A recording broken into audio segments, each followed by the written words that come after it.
Às vezes eu falo com a vida, às vezes é ela quem diz qual a paz que eu não quero conservar pra tentar seguir.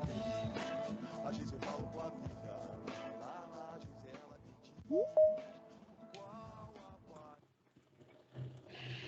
Olá, excelente noite a todos.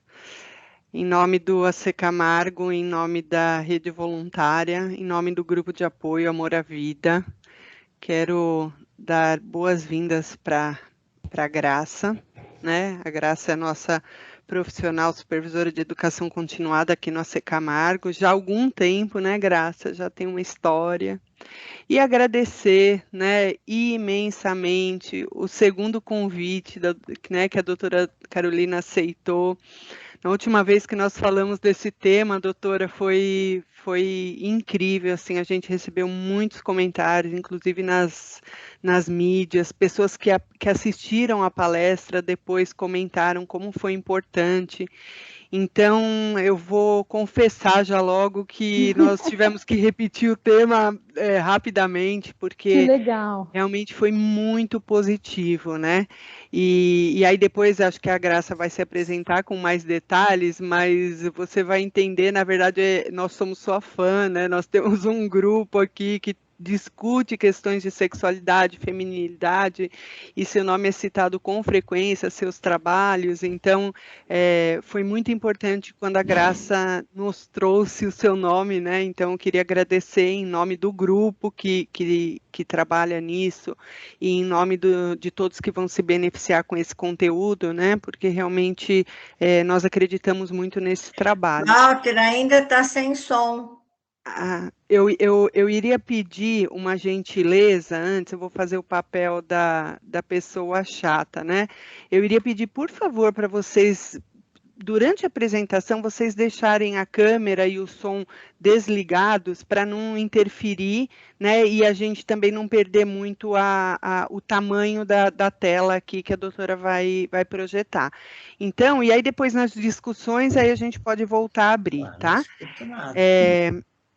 Graça, então, por favor, é com você, fique à vontade com a nossa super estimada convidada, a doutora Carolina, e nós ficaremos aqui nos bastidores, tá bom? Muito obrigada às duas. Boa noite. Bom, eu agradeço, estou emocionada de estar aqui,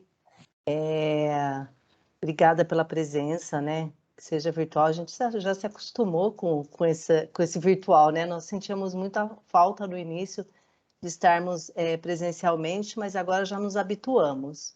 Então, muito bem-vindos e bem-vindas.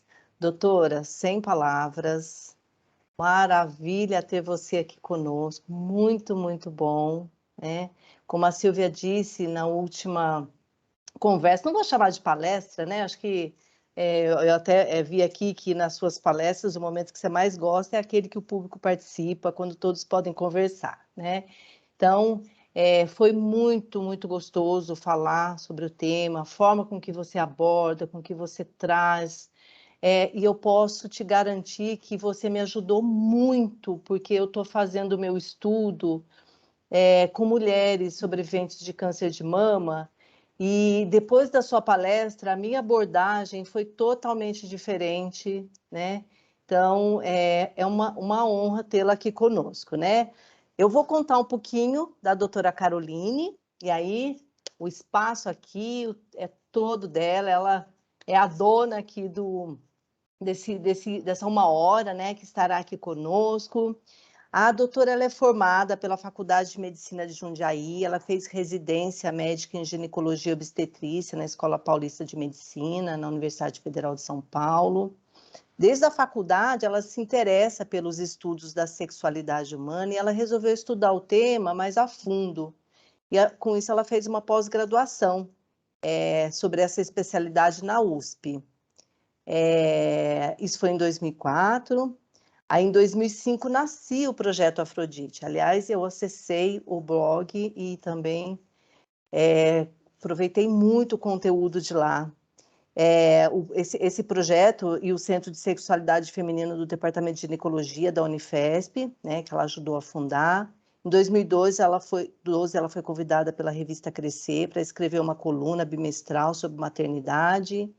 E ali é possível trocar suas vivências de mãe, obstetra, com as leitoras. E desde 2015, ela também tem uma coluna de sexo na revista Cosmopolita e no site Sensorella. Então, doutora, muito bem-vinda. Eu vou... essa interação ela pode acontecer, né?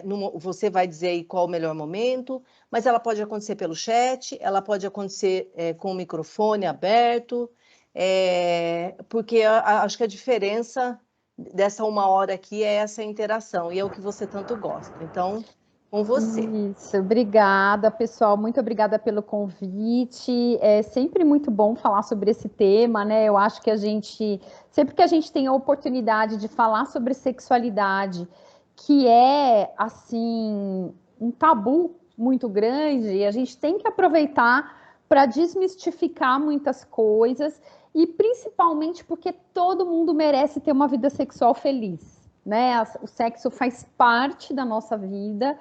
Então, que a gente possa vivenciar a nossa vida com plenitude e com o sexo fazendo parte dela, né? E não é porque uma pessoa está vivenciando um câncer que a vida dela acabou.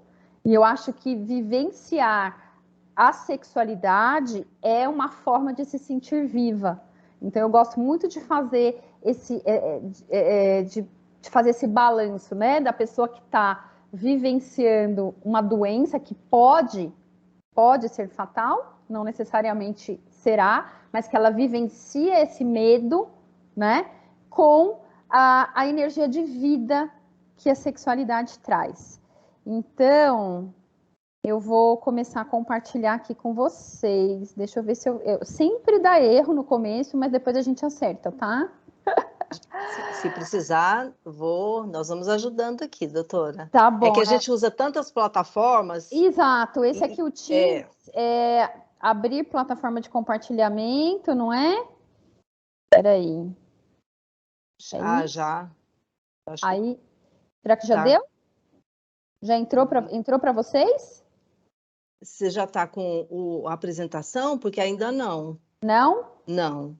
Então, peraí, então que eu vou reduzir aqui. Só um segundo. Vou reduzir aqui e vou de novo. Porque é sempre assim comigo, nunca é de primeira. Tá, aí vou parar de compartilhar e vou compartilhar de novo. Abrir, que eu nunca, esse Teams, eu não costumo usar muito ele. É aqui, né, abrir bandeja de compartilhamento, né? Em cima ele tem uma setinha, setinha, isso, compartilhar, é aí mesmo. Ah, tá. Então, peraí, área de trabalho. Agora sim. Agora sim, né? Uhum. Beleza. Então tá bom. Ótimo. Joia.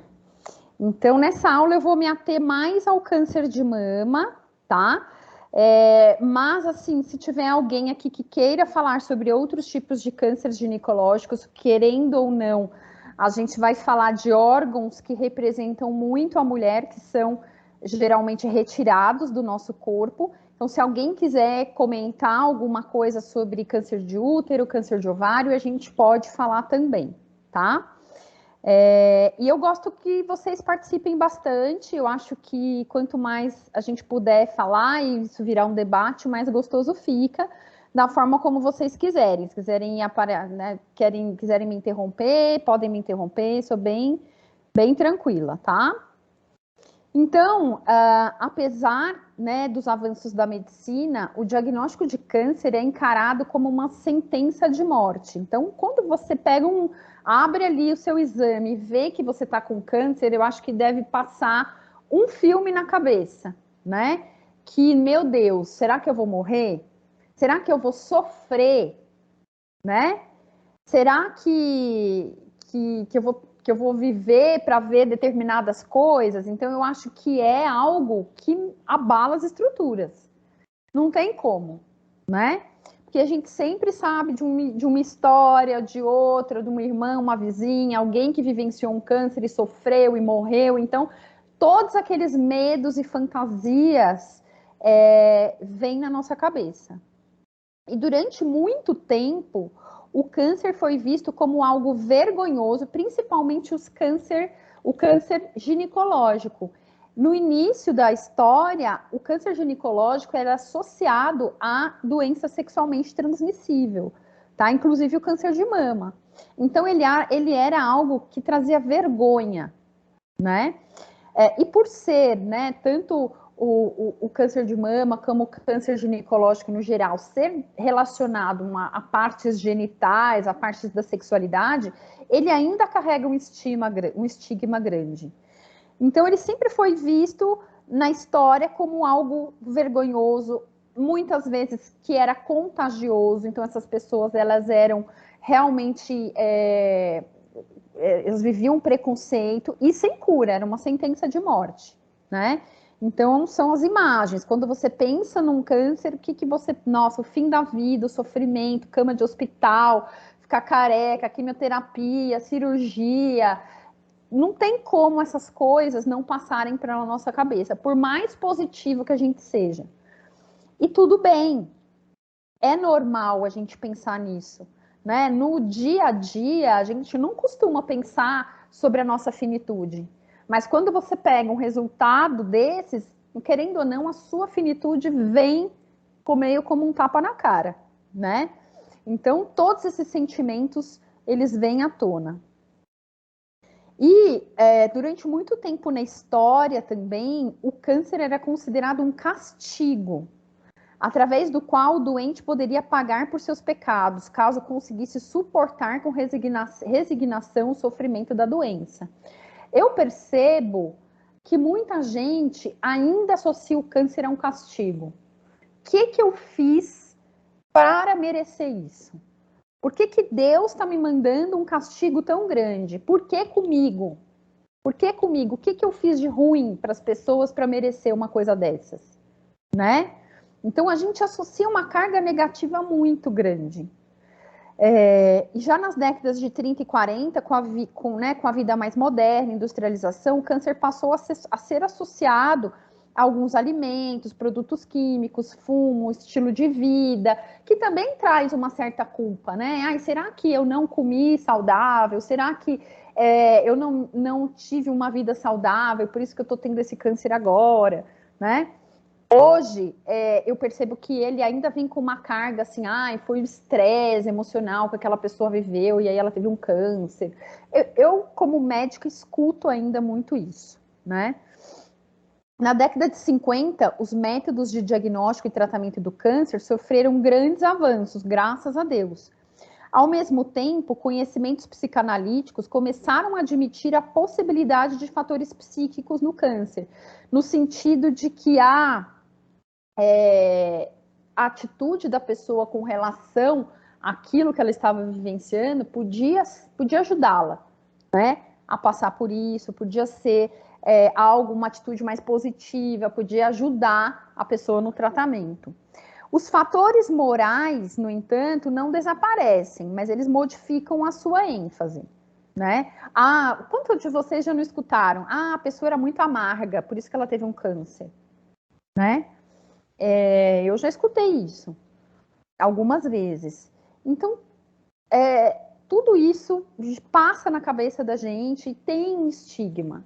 Tem estigma. Eu vejo senhoras mais velhas que têm vergonha de mostrar um câncer de mama, né? Tem vergonha de ir ao médico porque tem que fazer o exame na mama, porque tem que fazer mamografia, porque tem que tirar a roupa, né? Infelizmente, isso ainda acontece. Na atualidade, o papel ativo do doente é estimulado e percebido como um agente de sua própria cura. E muito do que a gente hoje aborda no câncer e muito do que a gente está fazendo neste minuto é o foco na qualidade de vida dos pacientes, né? Mas a concepção de que algumas características de personalidade são determinantes para o aparecimento do câncer pode mostrar-se tão punitivo quanto a noção da doença como um castigo. Então é bem aquela coisa, nossa, eu mereci esse câncer, ou fulano mereceu, porque fulano foi má, fez tal determinada coisa, ou a pessoa pensa, será que eu fui má? Todos esses pensamentos negativos, eles corroboram para que a doença fique muito pior, né? Doutora, Então, sim, pois a não. Adriana colocou aqui no chat que ela acredita que quando muda a questão do porquê para a expressão para quê, tudo começa a mudar. Se sai do que Acredito. fez errado para o que podemos fazer daqui para frente e passa a ser qual a missão. Acredito muito nisso.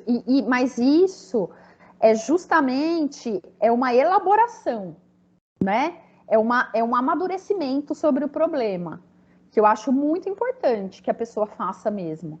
Porque num primeiro momento, todos esses pensamentos vêm, né? Vêm com negação, muitas pessoas agem com negação, isso não é nada, logo vou ficar curado, não, isso daqui não vai sumir, né? Ou vou ali fazer uma cirurgia espiritual e vai sumir, enfim, não quero aqui entrar nessa polêmica, mas negação, raiva, né? Então, chegar nesse para quê é uma elaboração, é um processo, eu acredito, né? É um processo que nós, como profissionais de saúde, temos que participar ativamente, né, desse desenvolvimento no paciente com câncer. Então, o diagnóstico de câncer confronta o sujeito com a questão imponderável da finitude e da morte. A perda do domínio e o controle sobre a própria vida, que é bem isso, né? É quando a gente realiza de que realmente um dia nós vamos morrer e que a gente não tem controle sobre isso. Dá um desconforto, né? Já a sexualidade, ela é regida por um impulso de vida.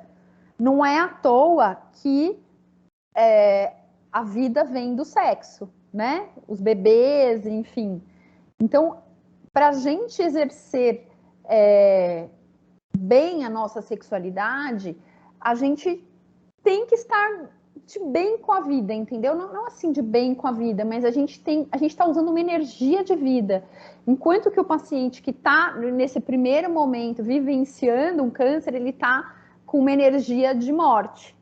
Então gera, num primeiro momento, um efeito paradoxal. E a sexualidade, ela fica às vezes um pouco anulada, porque a pessoa está tão, né? E eu acho que assim também, o que acontece hoje? A gente faz o diagnóstico de um câncer e, nossa, já começa a programação de exames e não sei o que, e cirurgias e tratamento, é tudo muito rápido. E a pessoa ela não consegue parar, respirar, entender o que está acontecendo. É tudo para ontem, né? E num primeiro momento ela fica assim, que nem segue em tiroteio, meio perdida, e tende-se a diminuir muito esse desejo sexual, essa vontade de fazer sexo. A pessoa está pensando, meu Deus, será que eu vou morrer mês que vem? Será que eu vou estar vivo o ano que vem? Então, existe mesmo esse embotamento da sexualidade, tá? Eu acho importante falar isso porque para a gente não se cobrar tanto, né? É normal toda essa confusão que vem num primeiro momento com o câncer, né? Então, o que é a sexualidade, né? O que envolve a sexualidade? Não é simplesmente fazer sexo. A sexualidade é algo muito complexo que a gente desenvolve desde o nascimento. A gente desenvolve desde os nossos primeiros relacionamentos com os nossos pais, com as sensações de prazer que a gente tem na vida. Não a sexualidade erótica, tá? Mas a sexualidade como um prazer que vem do corpo, né? Que a gente vivencia depois que o bebê mama e sente aquela sensação gostosa, depois que você, não só relacionado a estímulos do corpo, mas prazeres, né? Aos afetos que estão ao nosso redor. Então, muitos aspectos são construídos precisam ser construídos para que a gente tenha uma boa sexualidade. Como, por exemplo, uma boa autoestima, né? Então, de me achar capaz, de ter essa energia dentro de mim que me impulsiona para fazer as coisas, para me cuidar, para me sentir potente, né? O desejo de vivenciar o prazer da vida, né? Não o sexo como uma coisa mecânica, uma obrigação de um relacionamento, mas sim um desejo de vivenciar uma experiência prazerosa. A autoimagem, né? A autoimagem de me sentir bonita, de me sentir atraente, de me sentir desejável. A relação afetiva com a parceria, se é uma relação boa, que te estimula, que entende seu momento, e que não é uma pessoa que não está ali numa posição de cobrança de sexo, né? Que eu acho que isso é muito, muito ruim para os relacionamentos. Tem muito a ver com entrega, da minha capacidade de me entregar naquele momento, da intimidade que eu tenho com a minha parceria, o quanto eu me sinto à vontade com aquela pessoa, não só para fazer sexo, ou fazer sexo com uma cicatriz na mama, mas para conversar sobre isso. Muitas vezes, conversar sobre sexo é até mais íntimo do que fazer sexo. O que eu percebo, né, espantosamente, casais de longa data que não conversam sobre sexo. Né? Um quer agradar o outro, ou um tem fantasias sobre o que o outro quer, mas não conversam abertamente sobre isso. Né? Tem vergonha de falar sobre isso. E, por último, a perpetuação da espécie, né? Trazer a vida. Então, o paciente oncológico, ele apresenta-se diante desse conflito entre vida e morte. E vivenciar a sexualidade pode tornar-se um grande desafio, né? Não só porque a pessoa está ali vivenciando toda essa energia, mas como ela está muito, num primeiro momento, envolvida ali com aqueles tratamentos, né? E diversas pesquisas descrevem que a ansiedade e a depressão estão entre os problemas psicológicos mais frequentes com pacientes com câncer. Então, não só não ter vontade para fazer sexo, mas também vivenciar uma ansiedade, né? Será que aquela cirurgia foi efetiva? Será que a minha quimioterapia foi efetiva? Será que os próximos exames de controle vão vir normais? Uma depressão. Será que eu fiz tudo o que eu queria fazer da minha vida? Será que eu fui feliz? Que eu tive momentos de felicidade? Né? Tudo isso se confronta nessa hora. Querendo ou não, a pessoa tem noção, realiza a própria finitude ali, com o diagnóstico de câncer. Será que eu fui feliz? Será que eu estou num relacionamento feliz? Será que eu fui feliz na minha vida profissional? Será que eu fiz tudo que eu queria fazer? E se de repente todas essas coisas não foram realizadas, ou enfim, não correspondeu ao que a pessoa queria fazer da vida, ela deprime, né? Eu acho que para a gente ter uma boa morte, a gente tem que ter uma boa vida. Se a gente não tem uma boa vida, a perspectiva da morte é terrível. Né? Ela se torna pior e a carga psicológica disso é muito grande. Então, vamos falar mais especificamente sobre o câncer de mama. Então, o câncer de mama, ele, além dessa terrível possibilidade de morte que sempre paira no ar, e eu acho importante a gente falar disso, né? Nós, profissionais de saúde, nós sempre queremos, né, colocar aquela energia positiva, vai dar tudo certo, tem X% de cura, tal, aquela positividade, né? Que eu acho que é importante, né? A gente não quer falar sobre isso, mas a gente tem que pensar que o paciente está vivenciando essa possibilidade de morte, sim. E aceitar isso e conversar sobre isso abertamente, né? A gente não tem que ter medo de usar esse nome. A mutilação. Não sei se vocês se lembram que antigamente, até, sei lá, na época das minhas avós, a gente não falava para o paciente que ele tinha câncer, né? Isso, muitas vezes o paciente não sabia que ele tinha esse diagnóstico. E eu acho que isso é muito... A família ficava tentando proteger, né, desse diagnóstico que podia ser, assim, avassalador para a vida da pessoa. Hoje, a gente já coloca o paciente como um personagem ativo do seu próprio tratamento, mas com uma grande consciência do que ele tem, né? Eu acho isso bem importante. Então, o câncer de mama representa aqui uma questão, né, da mutilação. Como a minha mama, que é um órgão que todos veem, né, diferente do meu útero, do meu ovário, que está dentro da barriga, a mama está exposta, a gente vê o contorno das mamas. E a minha parceria vê a minha mama. Será que ela vai continuar atraente ou não?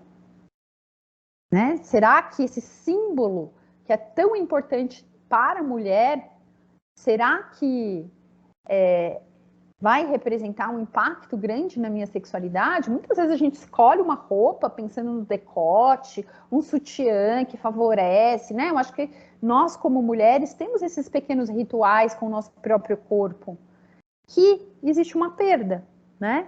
Então, o câncer de mama gera essas alterações na autoestima e na autoimagem, que a gente passa a se sentir menos mulher e menos feminina. E aí eu gostaria de trazer alguns trabalhos, né, até para contextualizar de que a gente, de que essas sensações, elas são comuns em vários lugares, né? Existem vários trabalhos falando sobre o aspecto do câncer de mama e a sexualidade. Esse aqui é um trabalho da Unifesp, eu tinha que começar com o trabalho da Unifesp, né?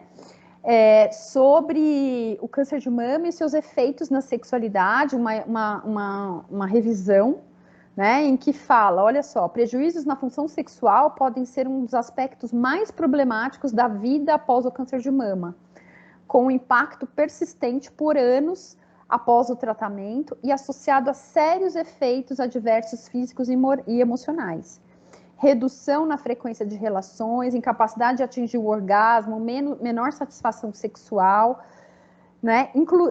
E resultam de vários fatores, né? Fadiga, dor, estressores psicossociais, prejuízos na imagem corporal e autoestima, além da menopausa secundária à quimioterapia. Então, a gente precisa falar disso também. Não é só uma questão de autoimagem, é uma questão hormonal também.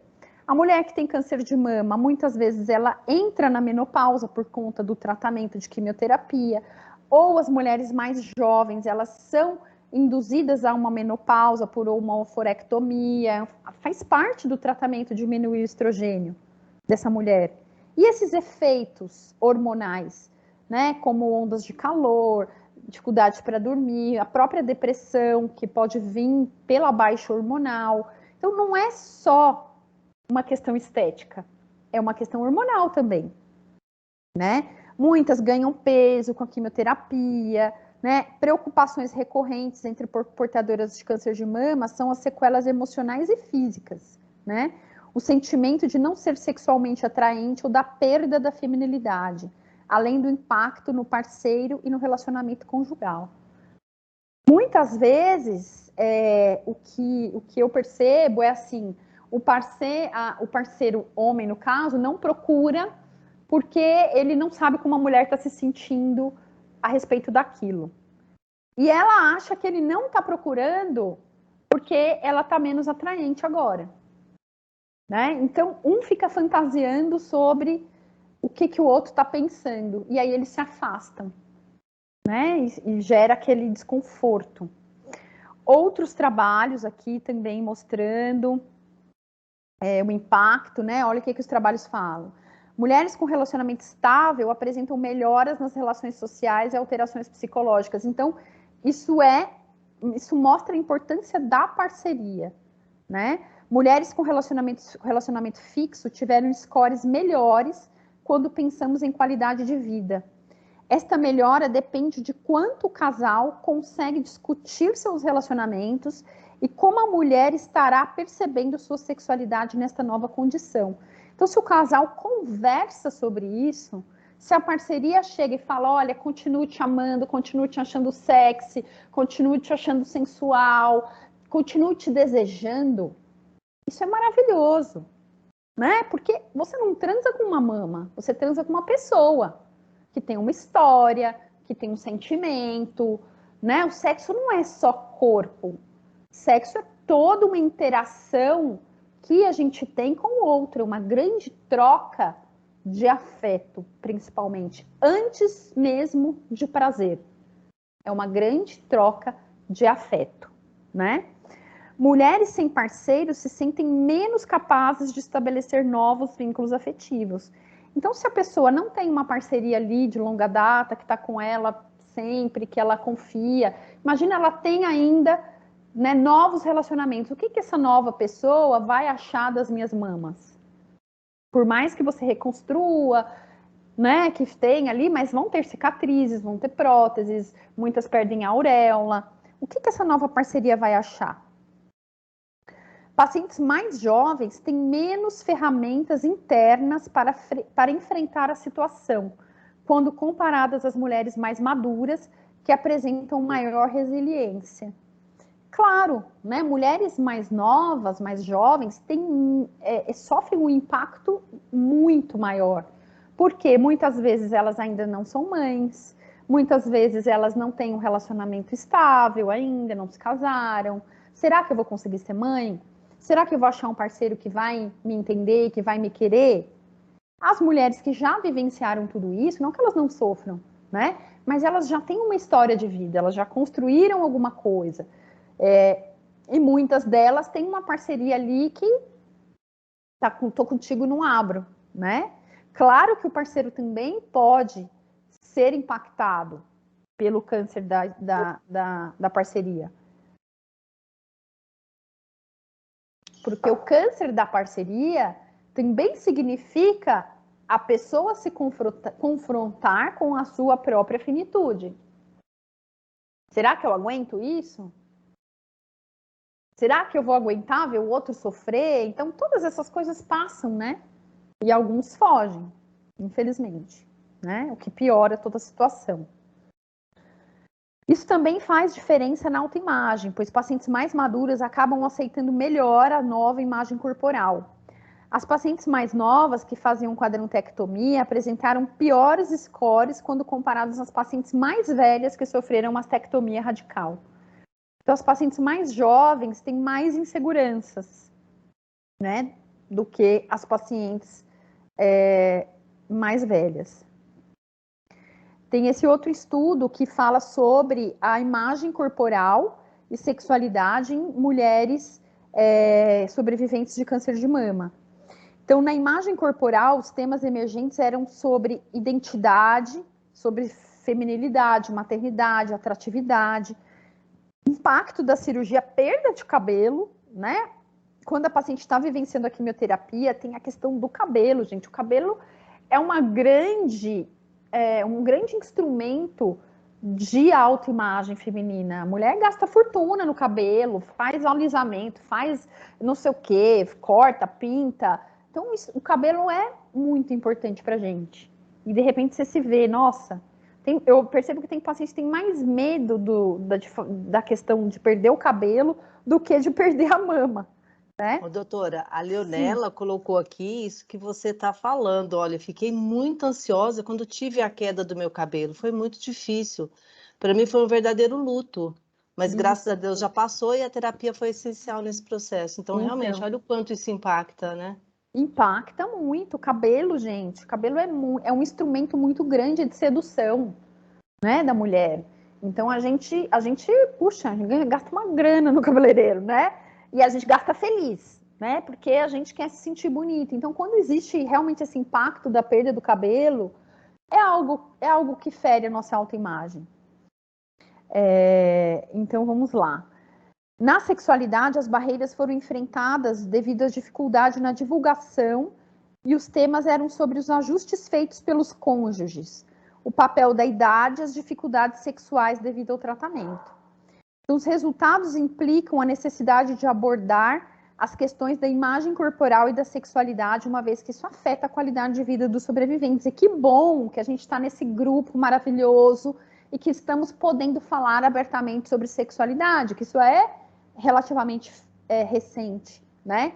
Eu, como sempre trabalhei com isso, muitas vezes eu pegava pacientes que vinham dos mastologistas. Doutor, o mastologista só fala do tratamento, é só o tratamento, você tem que estar feliz que você está viva e pronto, né? E os pormenores? E essa questão da sexualidade que tanto afeta a gente? satisfação com a vida sexual e sexualidade ativa heterossexual em casais heterossexuais que lidavam com câncer de mama. Um outro estudo interessante, né? Então, a satisfação com a vida sexual em casais sexualmente ativos para lidar com o câncer de mama precisa ser visto como uma questão do casal. Então, quando, né, a mulher tem uma parceria, a questão da sexualidade dela pós-câncer de mama tem que ser vista como uma questão do casal. Não é só uma questão dela, é uma questão do casal, porque a parceria influencia demais, né? O sexo é um momento em que as duas pessoas interagem. A minha sexualidade impacta a sexualidade do outro, tanto para o bem quanto para o mal. Quanto para melhorar, para ajudar aquela pessoa, como também para piorar. Se eu tenho ali uma relação em que eu só penso em mim, no meu prazer, eu não ajudo o outro. Eu não tenho algo que é o mais maravilhoso numa relação sexual, que é a interação, né? Quando essas duas pessoas estão num grau muito íntimo de interação, né? Que é o sexo. Então, os profissionais de saúde devem ter em conta a parceria ao abordar questões da sexualidade. Vamos chamar essa parceria para conversar, vamos falar abertamente sobre isso. Olha, a sua parceira está vivenciando agora um momento difícil. Ela está num tratamento de câncer, ela vai iniciar uma quimioterapia, ela pode se sentir fadigada, ela pode se sentir menos mulher, ela pode, né, tá careca e não se sentir bonita. Então, como você vai lidar com isso vai influenciar muito a autoestima dela, né? Então, o funcionamento dos pares e os fatores relacionados à relação podem ser alvos promissores para as intervenções de casal. Então, quando a gente consegue trazer essa parceria, é maravilhoso. E falar e ter esse papo aberto sobre isso, tá? Sexualidade feminina em pacientes pré-menopausadas, né? Pacientes com câncer de mama na pré-menopausa. Então, os resultados deste estudo sugerem uma alta taxa de disfunções em pacientes na pré-menopausa, com câncer na terapia endócrina, o que seria associado a altos níveis de ansiedade e depressão, e com uma baixa harmonia conjugal. Porque se eu estou deprimida, se eu não estou bem, eu quero ficar no meu canto, quero ficar isolada, muitas vezes, e eu não converso com a minha parceria. E essa parceria também acha, não vou incomodar, vou respeitar, e se afasta, né? E aí isso é ruim. Isso representa que uma avaliação precoce da função sexual, ansiedade, depressão e harmonia conjugal nessa população seria super apropriado. Então, vamos falar dos impactos de cada etapa do tratamento. Então, geralmente, existe, né, o tratamento cirúrgico, que muitas vezes pode ser uma mastectomia, uma quadrantectomia. Quem tem mais sorte faz só um setor, mas é mais raro, né? Como que essa mulher vai lidar com né, com algo que era tão dela, que eram as mamas, que é algo que a gente olha no espelho, né? Algo que a gente vê, diferente de algo que está dentro do meu corpo, da minha barriga, que eu nem vejo. As minhas mamas eu vejo, eu olho no espelho e eu vejo, né? Então, tem o medo da cirurgia, a questão da mutilação, o impacto na função sexual, querendo ou não, as mamas são importantes órgãos de excitação da mulher, principalmente os mamilos.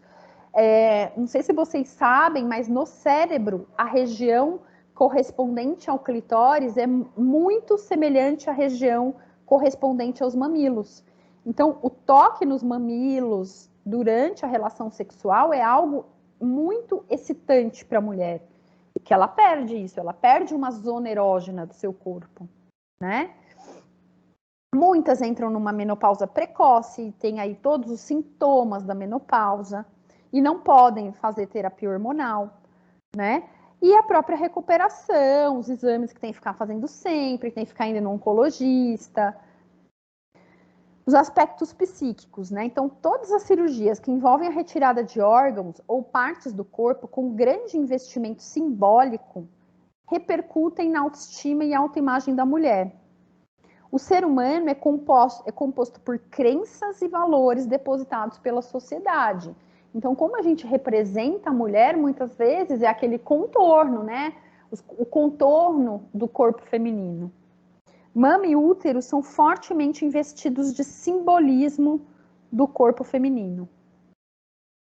E as mamas, elas representam a maternidade, a nutrição do bebê, as trocas afetivas entre mãe e filho, feminilidade, parte do corpo que seduz e a própria sexualidade. É um órgão, é uma zona erógena, né?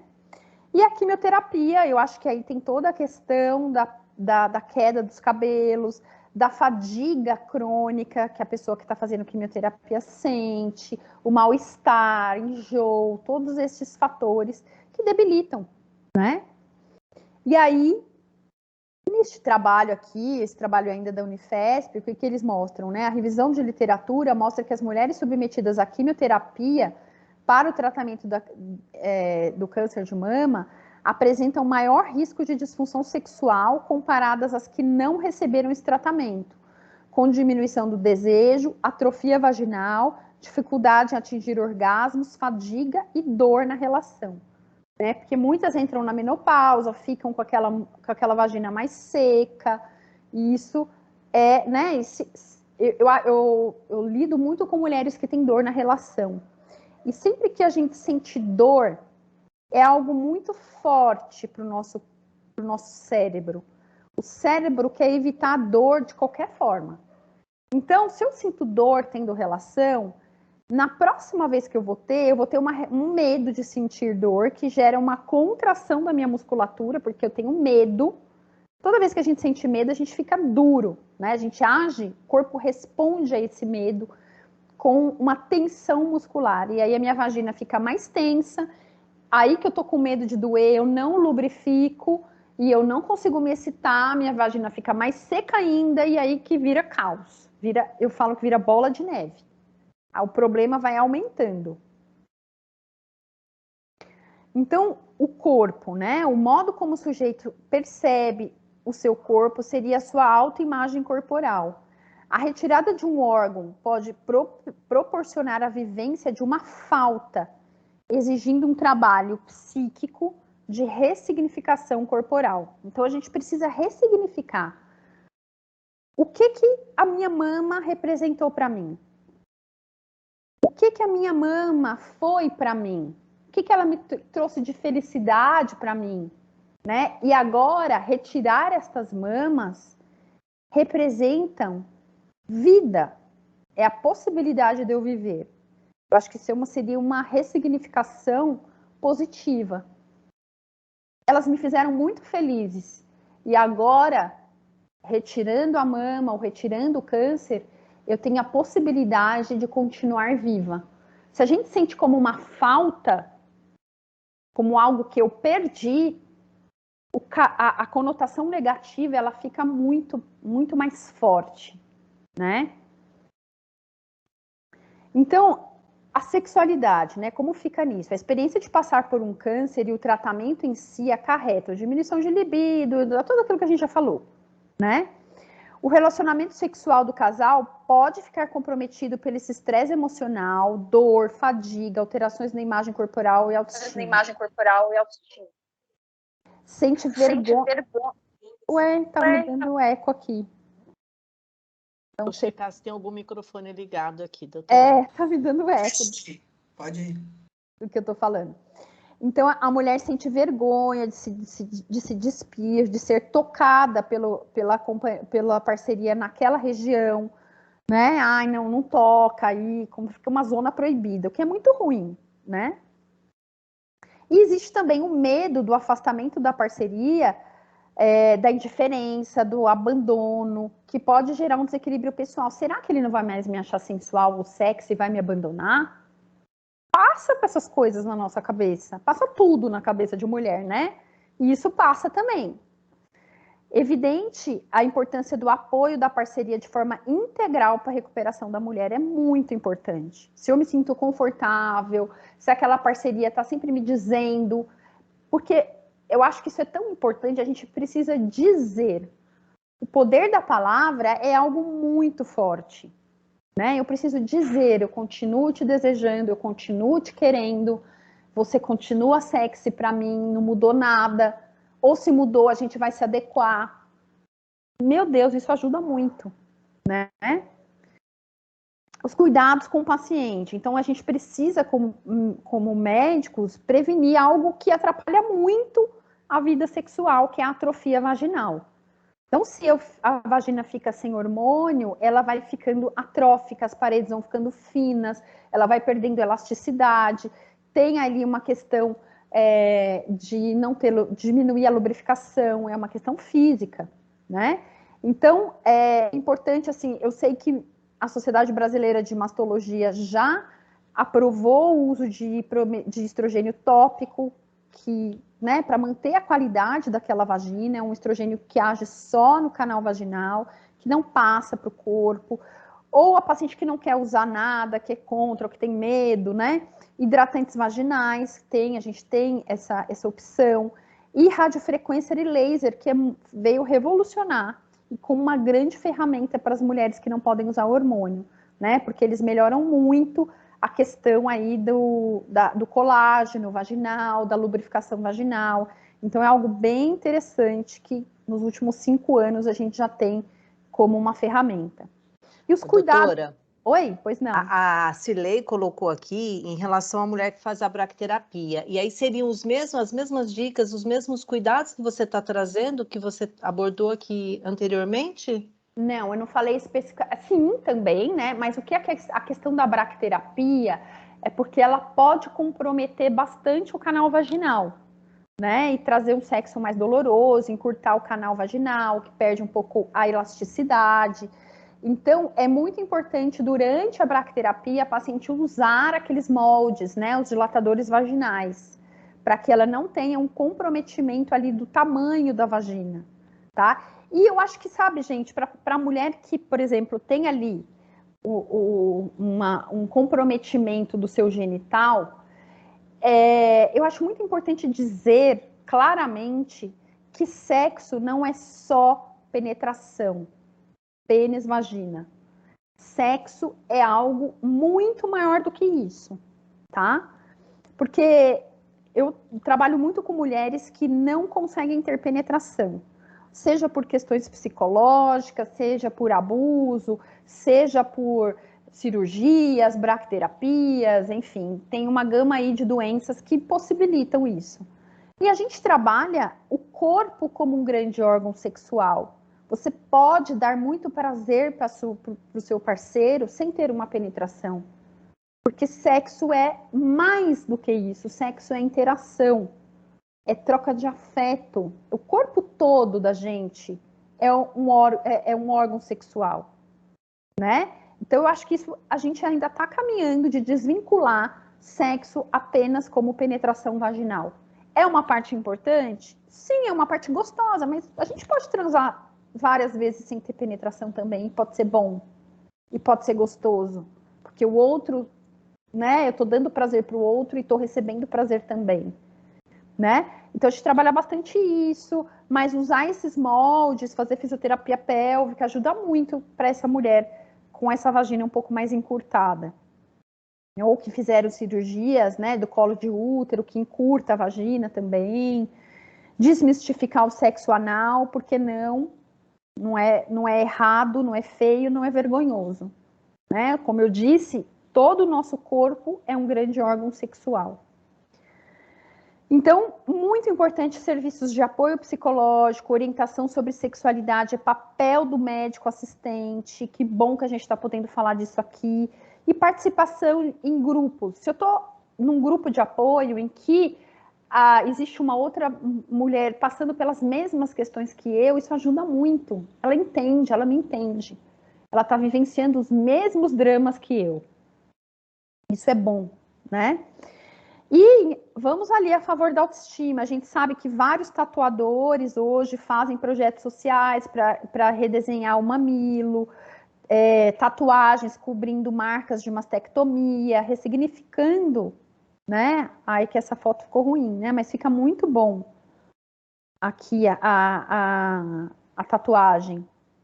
Aqui, ó, um trabalho mostrando essa reconstrução do mamilo, né? Como traz bem-estar. Então, acho que alguém abriu o microfone de novo. Então, esse estudo indica que as pacientes ficam altamente satisfeitas após a reconstrução do complexo areolo mamilar. A reconstrução contribui significativamente para o bem-estar psicossocial e sexual do paciente, e esse efeito não mudou ao longo do tempo. A reconstrução melhora ainda os resultados dos pacientes naqueles que optam por submeter o procedimento. Então, vale a pena, né? E quem não quiser, pode ressignificar isso para você. Retirar as minhas mamas representa o meu útero ou meu ovário, representa a vida, não a falta.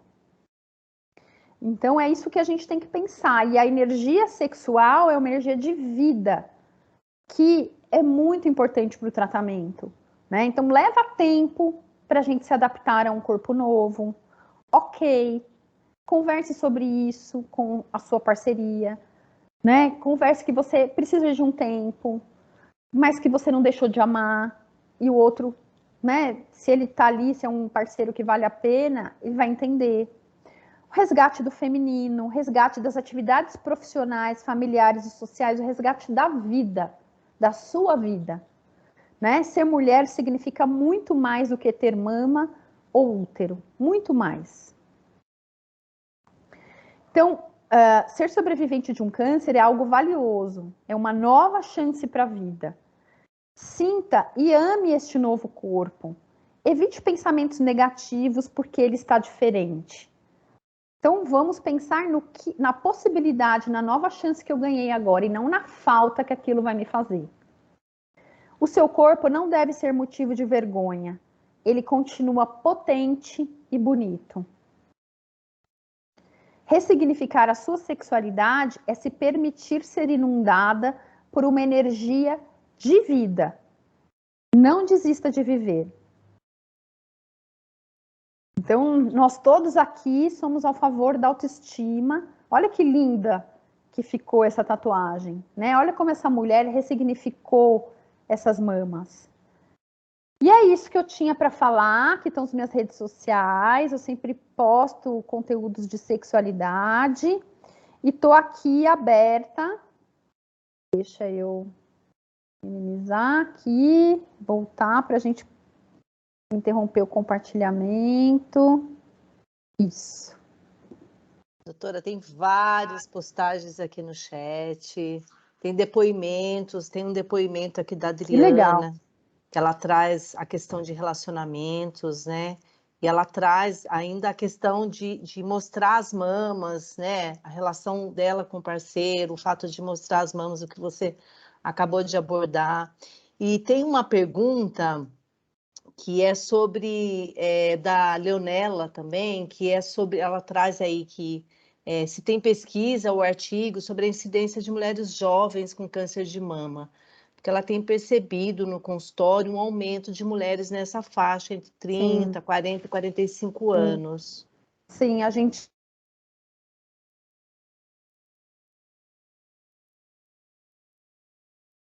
Acho que a doutora caiu.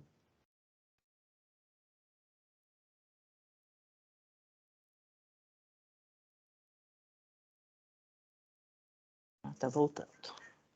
Caí. Caiu. Então, eu não sou mastologista, mas eu tenho percebido também que infelizmente, tem se tido mais diagnósticos em mulheres mais jovens, né? Eu acho que tem muito a ver com o estilo de vida. A gente sabe que gordura corporal favorece o câncer de mama, né? Então, eu acho que está muito relacionado ao estilo de vida, infelizmente. Obesidade, sobrepeso, tudo isso favorece, né? O câncer de mama. Acho que não só na mama, né, doutora? Outros cânceres que eram bem comuns em pessoas, né, acima dos 50, 60, hoje a gente também está percebendo nessa faixa etária, né, um aumento.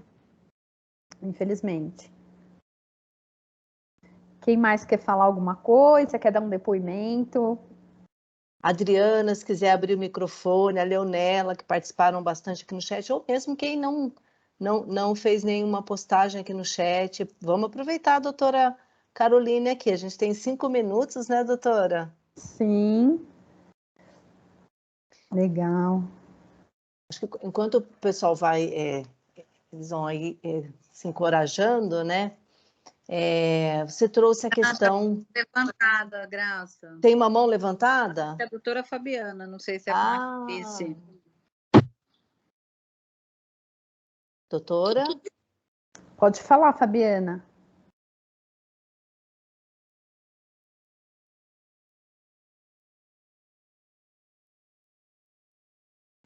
Deixa-me ver. Doutora Fabiana? Fabiana Pessoal, convidada. Pode falar, Fabiana. Enquanto a Fabiana não fala, Graça, queria fazer uma pergunta aqui a Gédina. Parabéns, doutora, pelo um papo tão esclarecedor, né? Você falou lá da época das nossas avós, que as pessoas não falavam câncer, falavam aquela doença, e de fato era uma coisa muito estigmatizada, e é incrível a gente poder estar falando de um tema como esse tão aberto, assim. E você falou do cabelo, né? Eu tenho algumas amigas que eu até passei aqui o material para elas participarem, o quanto que impacta o cabelo no sentido de que, historicamente, toda vez que a mulher precisa raspar o cabelo, tem a ver com algum tipo de penalização, algum tipo de pecado, de crime, de castigo. Então, eu vejo muitas mulheres achando que ela merecia ter um câncer, ou porque foi um castigo, ou coisas do tipo. Exatamente. E talvez seja por isso tão impactante não ter a mama, né? Ou impactar tanto a questão do cabelo, né?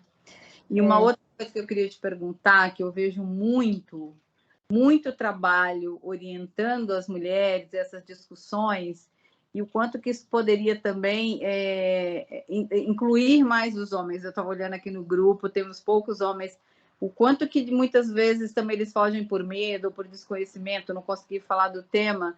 Queria que você falasse um pouco sobre isso, como é que é isso, como é que você vê isso, né? Isso, olha, eu acho que assim, os homens, eles têm uma dificuldade maior de falar sobre os seus sentimentos, né? Nós mulheres, nós falamos disso de uma forma um pouco mais, a gente já tem mais contato com os nossos sentimentos, a gente entende mais os nossos sentimentos, a gente tem mais abertura para falar sobre isso. O homem, ele muitas vezes não fala, ele guarda aquilo tudo para ele e ele se afasta, né?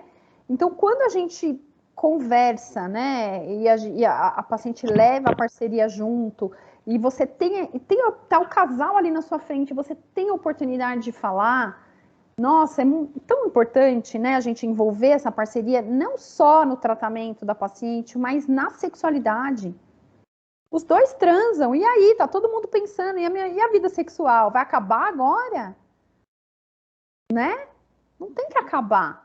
Não tem que acabar. Eu estou falando isso que até deixei uma sugestão aqui para a gente depois trazer um papo desse, Graça, Silvia, aí, com a Masto, com a Uro e com a Gineco, assim, né? Porque eu vejo também um amigo que passou por um processo agora de fazer um tratamento de próstata, e o quão impactado ele está, o quão impactado está a relação do casal. A mulher também não entendendo, uma coisa interessante, ela não está conseguindo lidar com aquela situação, com a fragilidade dele, com a questão, inclusive, de ter que usar um absorvente, de ter que ir toda hora no banheiro. Isso impacta, inclusive, as relações sociais, de sair para jantar, de sair para casa de um amigo, porque toda hora tem que ir, né? Então, vejo essa possibilidade de ampliar, porque essa é uma discussão ainda muito tabu, né? Muito tabu.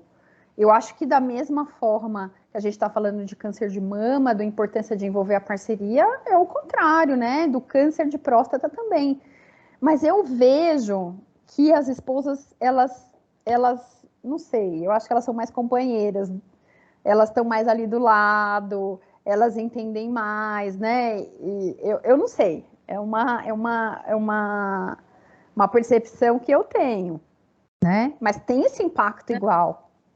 É verdade, esse caso é bem isolado, obviamente, né? Porque, como você falou, acho que talvez nós, mulheres, conseguimos falar mais abertamente sobre o tema, tanto que né? A gente está numa discussão grande aqui, tem 80%, 90% de mulheres, né? E aí eu queria ouvir um pouco de você, assim, o quanto que tem outros trabalhos, de fato, trazendo os homens para discutir, sem esse medo, no sentido da gente mais as mulheres. Gégina, seu microfone não tá funcionando. Não, nossa, Agora sim. Ah, tá. Então, não, desculpa, eu falei que, na verdade, eu sinto falta de ver mais discussões, de trazer os homens para poder apoiá-los a apoiar as mulheres. Eu vejo ainda muito eles fugindo por medo, por não saber lidar. E como você mesma falou, nós, mulheres, temos muita facilidade de falar do tema com mais desenvoltura, e o quanto que... E você, quando começou, me chamou muita atenção, de verdade, de quanto que a gente fica frágil com os medos, e você não tem tempo para pensar, né, em sexo. Você quer saber se você vai viver ou não, e de repente o homem rapidamente se afasta desse lugar, né? Tem homens aqui, eu queria, não sei se é possível alguém falar um pouco, ou a gente, de fato, trazer um pouco mais desses trabalhos para apoiar o masculino aí na discussão. Eu trouxe bastante trabalho, assim, eu quis trazer bastante trabalho do que a gente tem sobre casais, né, desse impacto, e de mostrar que justamente mulheres que têm uma parceria mais ativa e participante, têm um prognóstico melhor, né, do que pacientes jovens, que não têm parceria ainda. Imagina o quanto não é difícil, a insegurança que nos passa pela cabeça dessas mulheres, né? A gente está com o nosso tempo bem apertadinho, né? Eu estou lendo aqui no chat, viu, Silvia? Acho que temos que trazer temas sobre câncer de mama. Acho que para a gente fechar aqui, doutora, tem a Fabiana, que não conseguiu abrir o microfone, ela trouxe aqui uma questão no chat sobre a decisão de tirar as mamas quando é uma questão genética em relação ao BRCA1 e BRCA2 positivo. E aí, Silvia, eu acho que fica aí o convite. Não sei se a doutora quer comentar algo, né? Eu sei que não é a sua especialidade, é a ginecologia, mas fica aí à vontade. Isso daí eu acho que é uma decisão tem que ser bem amadurecida, sabe? Bem amadurecida, porque eu mesmo eu tive uma paciente que a mãe dela tinha um histórico de câncer, e aí ela fez um teste genético que viu que ela também tinha um risco mais elevado. Na semana seguinte, ela estava fazendo uma mastectomia bilateral, sabe? E eu achei que foi muito precipitado. É algo que precisa ser muito amadurecido, sabe? Que depois ela ficou super, né?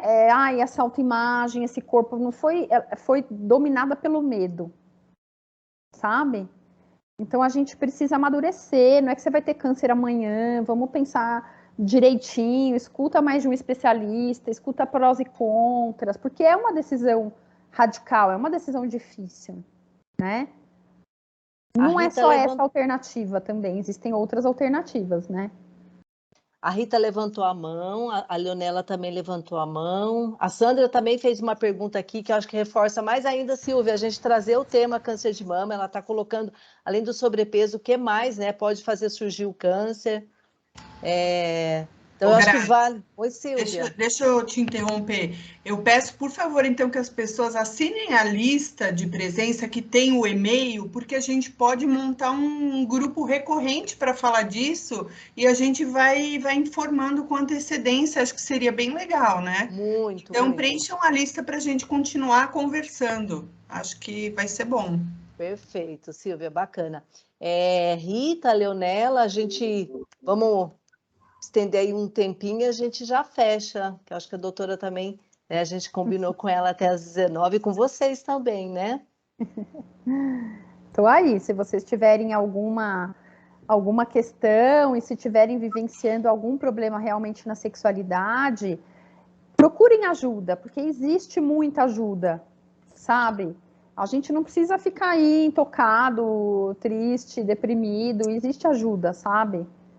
Vamos falar, vamos pôr esse sentimento para fora, só de falar já ajuda. E vamos vivenciar a sexualidade, porque isso ajuda no tratamento, gente. Você se sente viva, sabe? Posso falar? Claro.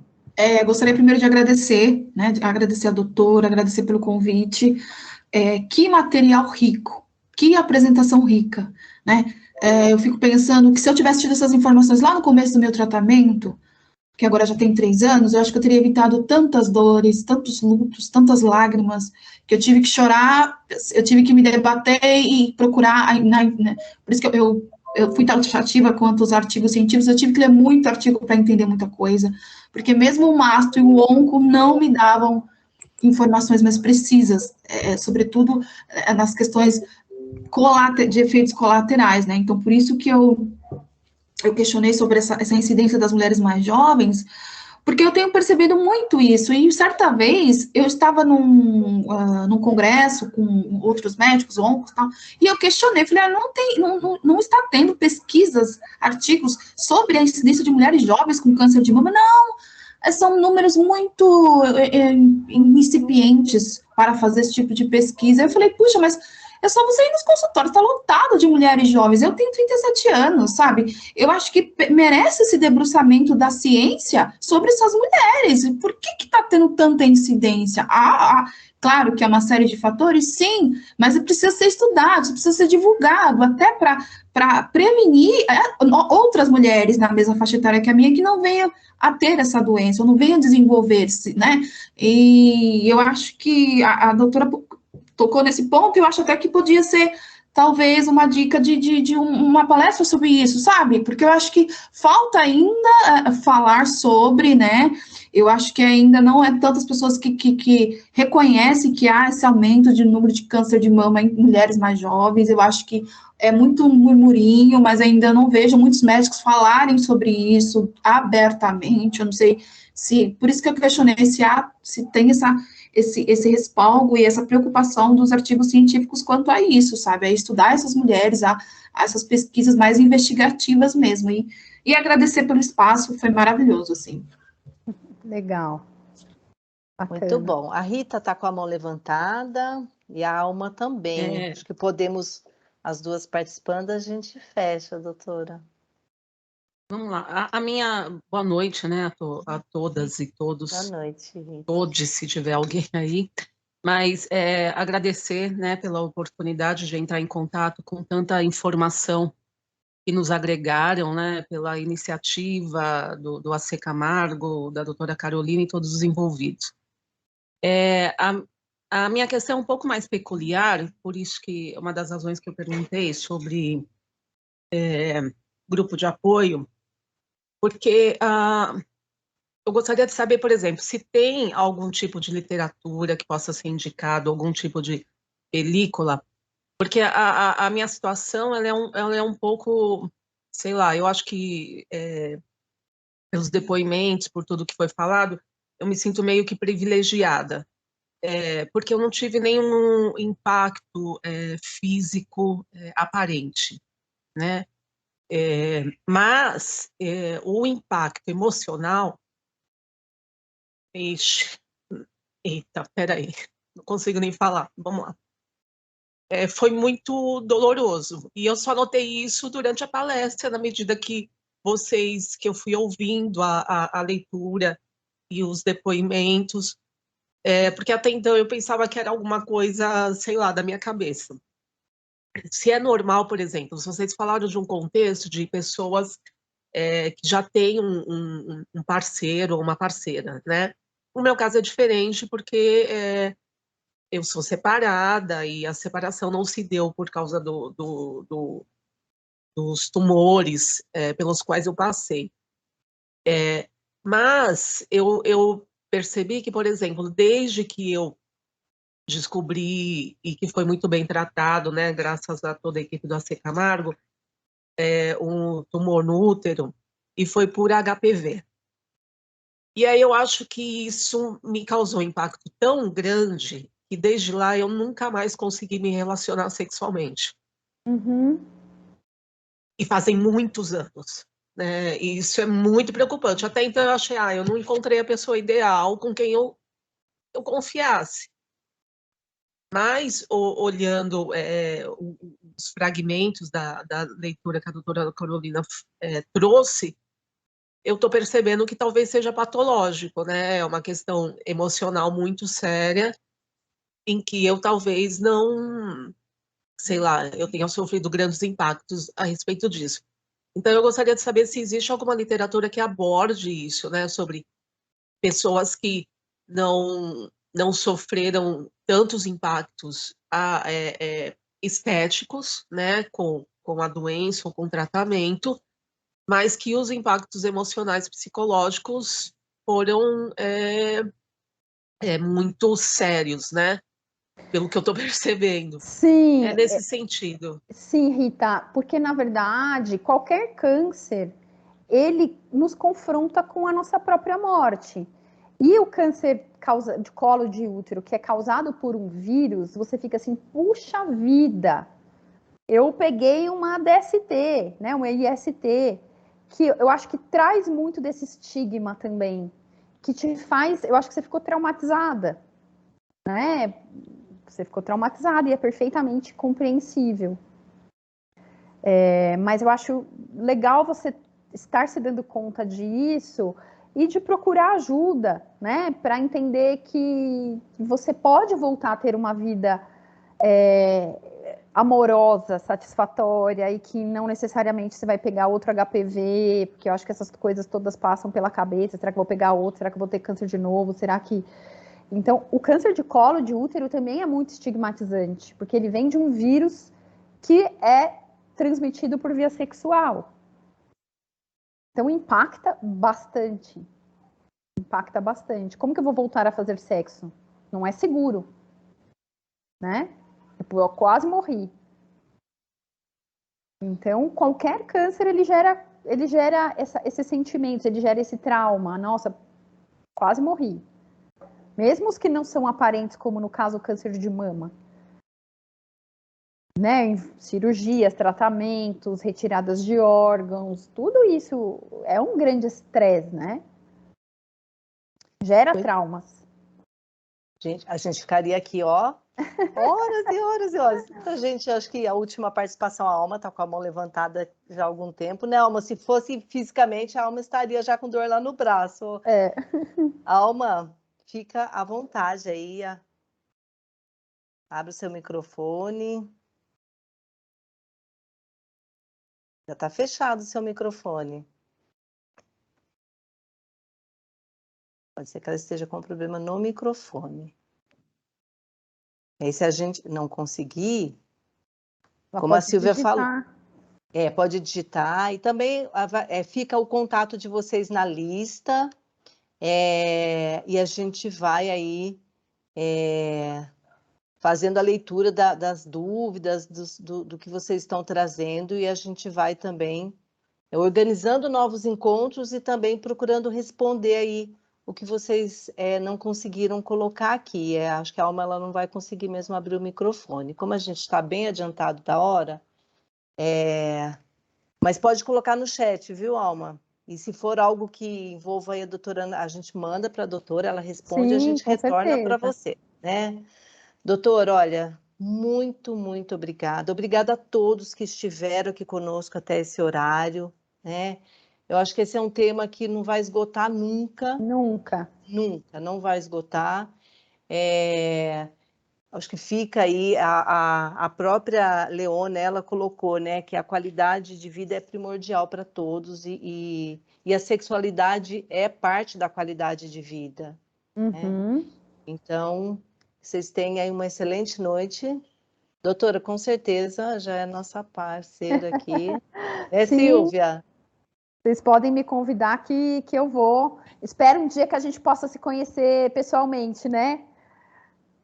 Que a gente possa... Acabando esse Covid, nós vamos fazer uma presencial, tá combinado, vamos doutora? Fazer. Vamos fazer. Muito obrigada, viu? Obrigada a todos que participaram. Tá Excelente joia. noite. Um abraço, tchau, tchau. Um abraço para todos e para todas. Tchau.